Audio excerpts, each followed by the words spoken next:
Morning. Oh, look at that background, James. That's so Thank you. cool. Thank you. I appreciate it. We are talking about celebrating the power of face-to-face connection with Hallmark's new original movie, All's Fair in Love and Mahjong. I have Fiona, Paul, and Yanke, if I'm saying that right. It is, yes. Okay. Speaking of which, Fiona, Paul, Yanke, what is Mahjong? That is the $1,000,000 question. That's a big question, but in a small answer, it's a fantastic game played with tiles that people join, all from all walks of life, to try to beat each other in a friendly game of let's see what happens here. It's all I about saw community. Yeah, I saw Fiona's reaction when you said beat each other. She's like, yeah, okay. Listen, I'm still competitive. She's very competitive. I'm like, come to the table so I can beat you, hopefully, and see what happens. No. But it's a lot of fun. Fiona, tell us about Ronni. Ronni is I play Ronni Rice. And my character is going through a transitional period in her life. And over the course of the movie, she starts a new chapter. And it was a really fun journey to get to play this woman who,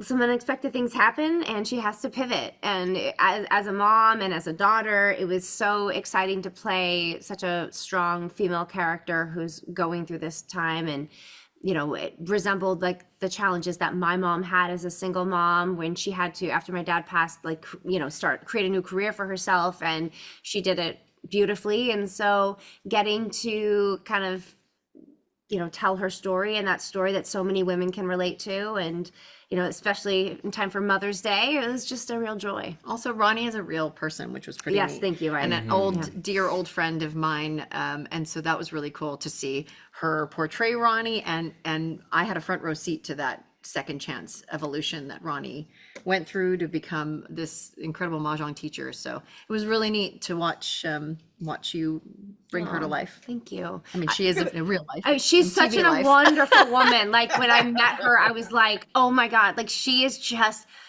just illuminates joy. She is a force of joy. And strength. And she is all about community. And her smile lights up the room. And she's so smart and such a good leader. I just love her. Yeah, sorry. This was really a love letter to her from her husband, who is the producer of this film, and also a dear friend of mine who I've been friends with for over a decade. And so that was really neat, because this is the most Hallmarky Hallmark movie. It's a love letter to his wife about his wife's second chance. And that was a pretty great combination. That was the original title. Yes, a love letter to a love letter of the second chance. Yeah. I don't know why I didn't go, guys. Yeah, okay, let's talk about her best friend, Shelley. Yes, that's me. Tell us about it. I think, first of all of us women have that one person that we call, right? And we call them because we know that no matter what, they're always going to love us, and they're always going to take our side, even when they shouldn't. And we need that, and I think that Shelley provides that in this story. And in return, Ronni gives that back. The whole movie is while it's a love story, and of course it's on Hallmark, so you're going to fall in love, it's really about women bonding together. Being there for one another and embracing the new chapter. And all of our children are getting older in the film. They're all starting to move out. And Shelley is there to, pick up any pieces that Ronni needs. And Ronni does the same for her. And that's really what drew me to this character. Was I feel like I am that person in real life, and I like portraying them. She's an amazing friend, an amazing mom, and an amazing person. Thanks. Not to leave you out, Paul, let's talk about Ben. Leave him out. Leave him out. I'm used to it. What's interesting though is Paul, they talk about how women have that one person. Men don't always have that one person they go to. So talk about Ben in this movie. Ben's a really interesting character, and much like myself, Ben is a guy that finds himself, sort of in the middle of his life, and he's been in relationships, and he's had some successes, and he's experienced losses, but he's kind of quietly okay with who he is. He's comfortable. He's settled in his career, but he's also open to love and looking to find that person that he can spend the next chapter of his life with. And then Ronni comes into his life, and I think he identifies pretty quickly that this is somebody that he might be really compatible with. So his journey is really about sort of supporting the difficult choices that she's making, and Ronnie's journey is very much about betting on herself and taking a chance. And I think it's really important to have somebody there alongside you to encourage you and to be there when you fall. And I think that's the most romantic thing about this relationship, is it's really just grounded in this sort of trust and this effortlessness that I think a lot of people experience once they've, got a little more experience under their belt, and once they've kind of discovered who they are as people. There's a real sort of easygoing charm to this romance. It's not fraught with anything but just, hey, I like you, let's hang out, Falling in love when you're 40, not when you're 20. And they cast the perfect person, because Paul is like such an amazing human being, and he really does support women and people. And it was. He still tried to beat me in Mahjong, though. You were so competitive. I would never stop.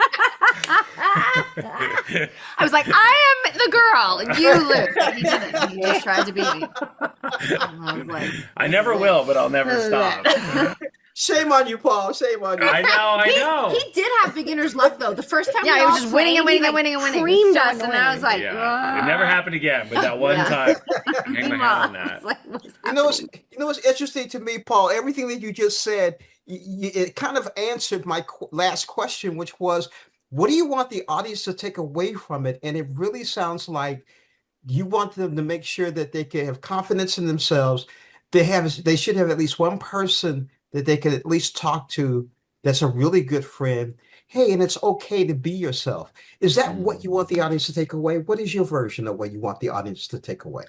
Yeah, I think 100%. As with so many of the movies that we make for Hallmark Channel, there is sort of this eternal message of hope. And, it's tough sometimes to believe in yourself and to be willing to put yourself out there and take a risk. But I think, as we've all learned so many times, like, there's such great reward in that. And I think it is important to have either a supportive partner or a community of friends, whether it's women or men, to lean on and to encourage you. And the beautiful thing about Mahjong is that it fosters that, right? It depends on community, right? And I think that's one of the most beautiful things to come out of this, is the discovery that this is a game that truly brings people together, and that is essential to our well-being.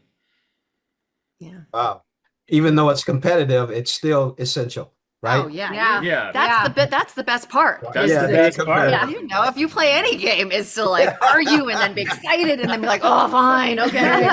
I mean, why are we playing if it's not for that? That's the fun part. Yeah. It's Hallmark's new original movie, All's Fair in Love and Mahjong. I've got Fiona, Paul, and Yankee. And on ESPN this weekend at 8 o'clock, you can see the rematch of Paul and Yankee and Jack.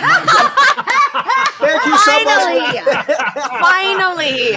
Oh, that's hilarious. We would be amazing. We would be good. Thank you so much. Really good. Thank you, James. Thank you. Bye. Remix. Oh my God.